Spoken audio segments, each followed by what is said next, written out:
Engagez-vous dans des luttes de pouvoir et construisez la réputation de votre équipage. Récupérez et volez pour survivre et endurer un univers impitoyable. Et surtout, faites tout ce que vous pouvez pour obtenir votre prochain job. Aujourd'hui, je vous parle de Death in Space. Death in Space, c'est un jeu de rôle qui a été financé en campagne de sous-financement par M. Carl Nibleus et qui est soutenu par la Free League ainsi que son partenariat d'édition Stockholm Cartel pour qui on doit le fameux Morkborg. Outre M.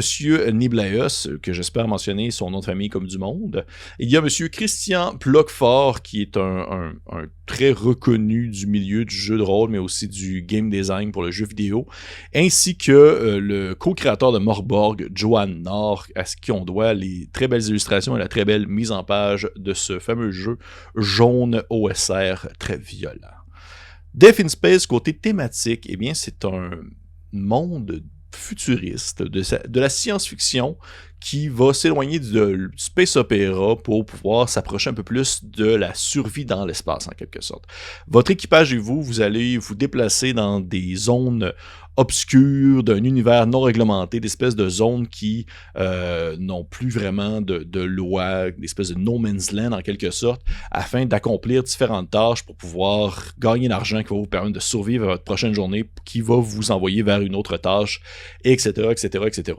C'est un univers qui est un peu au seuil de la destruction suite à une gigantesque guerre et qui va tranquillement un peu s'annihiler dans lui-même alors que vous tentez de tirer votre épingle du jeu et de survivre jusqu'à la prochaine job pour peut-être finalement prendre votre retraite bien méritée après un dernier job. Vous voyez un peu le genre. C'est sûr que thématiquement, Death in Space pourrait faire penser à des jeux comme Mothership ou encore Alien de la Free League, justement. Mais je pense que lorsqu'on s'y attarde, il y a des thématiques qui vont être très divergentes d'un produit à l'autre et que les deux n'ont pas le même objectif en termes d'expérience de jeu. Si on prend l'exemple de Death in Space, je crois qu'on est vraiment plus proche d'un espèce de jeu qui va s'approcher plus du post-apocalyptique de sci-fi dans l'espace, puisque les joueurs sont continuellement dans cette espèce d'ambiance d'univers qui est en train de se détruire suite à une guerre et qui tente tant bien que mal de garder la tête hors de l'eau face à toute cette espèce de déchéance-là qui se déroule autour d'eux. Alors que Mothership, c'est plutôt des gens qui sont envoyés dans des zones où on ne s'attend pas à ce qu'il y ait nécessairement des créatures, des bestioles, et finalement, il y en a. C'est un univers qui est un peu plus cadré, je pense, a priori, où il y a la loi et l'ordre, mais que souvent les personnages sont envoyés dans des endroits où la loi et l'ordre sont soit défaillants, ou soit que la loi et l'ordre ne savaient pas qu'il y avait comme un monstre à 8 pattes puis 4 têtes dans cette espèce de zone-là où les joueurs vont se faire tuer. Donc, je trouve que, oui, il y a une prémisse qui est assez différente, il y a un objectif qui est assez différent.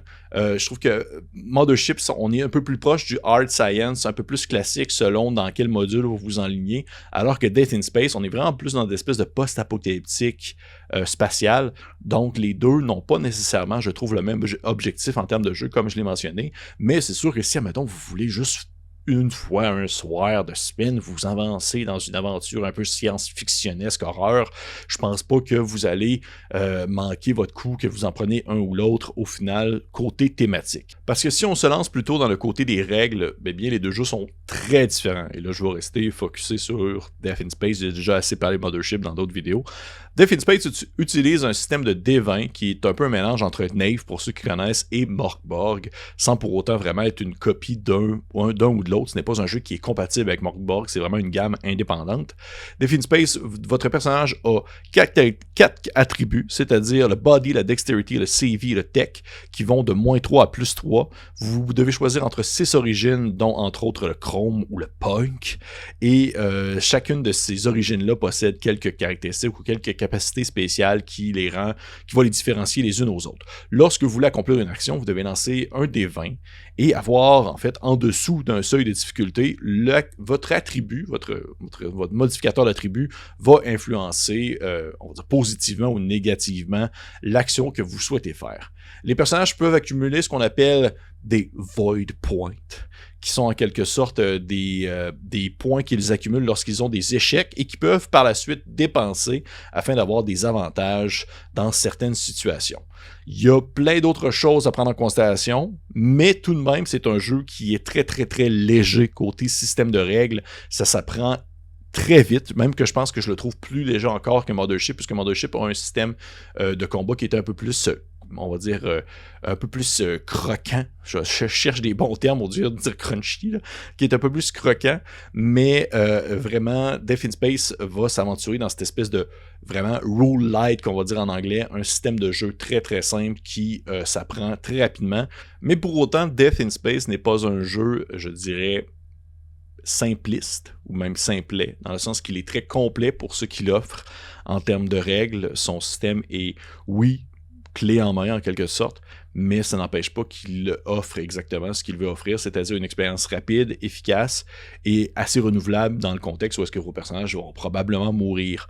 Outre les différentes caractéristiques que vous avez, vous pouvez aussi personnaliser votre vaisseau spatial, vous pouvez même posséder une station spatiale et la personnaliser avec différents modules qui sont expliqués au travers de l'ouvrage, qui vont faire en sorte que il y a, on va dire, à la même manière qu'un personnage, vous pouvez donner certains attributs, certaines caractéristiques, certaines capacités, que ce soit votre vaisseau ou votre station spatiale, si bien sûr vous avez l'argent pour vous l'acheter, on s'entend. Donc au final, c'est un système qui est très complet, mais aussi à la fois très simple. Côté visuel, je n'ai qu'un nom à dire, et il s'agit de Johan Nord.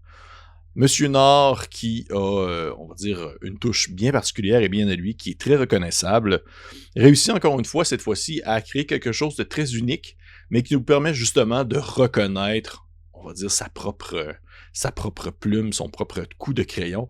Parce que oui, on voit que c'est fait par la même personne qui a fait le visuel de Morkborg, mais on est beaucoup moins dans une ambiance chaotique, c'est beaucoup plus cadré, c'est beaucoup plus géré, mais tout de même, c'est époustouflant de beauté.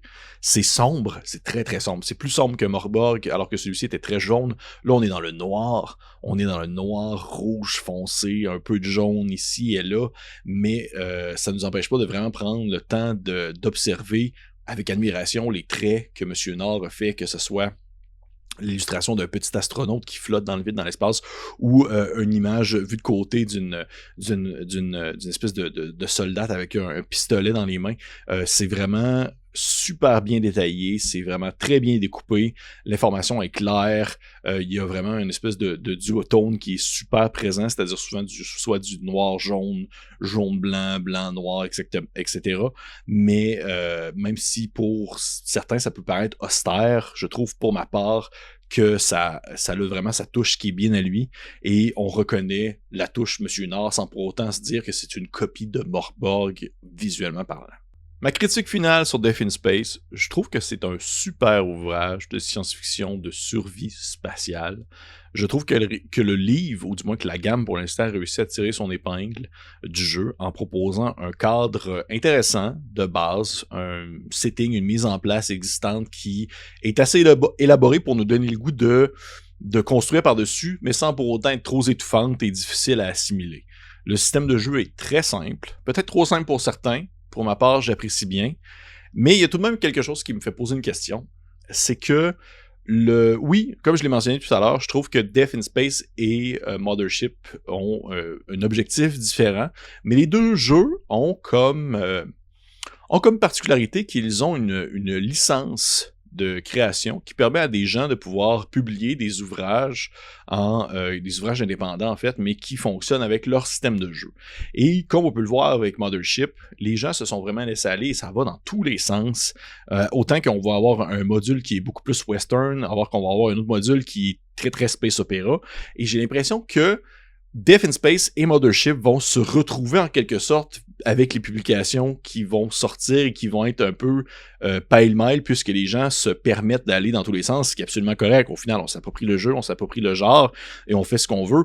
Donc, même si la prémisse demeure différente, même si l'origine on va dire, la base des deux jeux est quelque chose de très différent et qui est exploité par les auteurs de manière différente et divergente, je crois que la communauté, ou plutôt les deux communautés, vont éventuellement faire des pamphlets, faire des suppléments, faire des expansions qui vont pas nécessairement piler sur les plates-bandes de l'autre, mais qui vont faire en sorte que les deux genres vont se mélanger et créer des histoires qui pourraient se jouer dans un univers comme dans l'autre, dans un jeu comme dans l'autre, alors que le plus important, je pense, à ce moment-là, à considérer, ça va être le système de règles.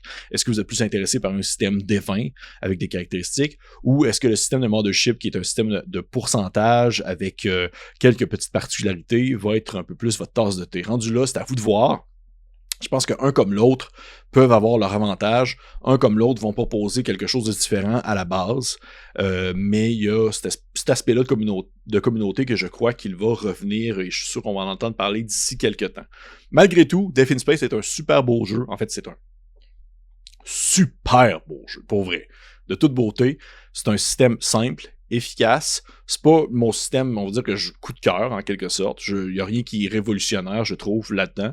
Sauf que il offre exactement ce qu'il veut offrir.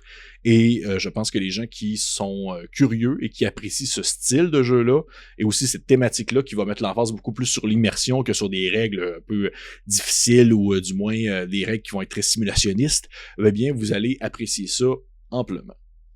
Écoutez, ça ressemble pas mal à ça pour ma critique de Death in Space. J'espère que vous avez apprécié ça. Si vous êtes curieux, vous pouvez laisser un commentaire en dessous. Si vous avez kickstarté le jeu, si vous avez reçu le PDF ou le livre de base, je serais curieux d'avoir votre avis personnel en dessous des commentaires. Qu'est-ce que vous en avez pensé? Je sais que j'ai déjà vu que des gens commençaient à faire des actual plays et des choses comme ça du jeu. Fait que je suis vraiment curieux de savoir qu'est-ce que le monde en pense en gros. Et est-ce que pour vous c'est un gros coup de cœur? Est-ce que pour vous c'est une déception? Est-ce que vous êtes aussi stimulé par ce jeu-là que par Morkborg? Ou du moins, si vous êtes tout simplement curieux, c'est à vous de me le dire. Je vais absolument vous lire. Je lis absolument tous les commentaires et je dis tout le temps le mot absolument.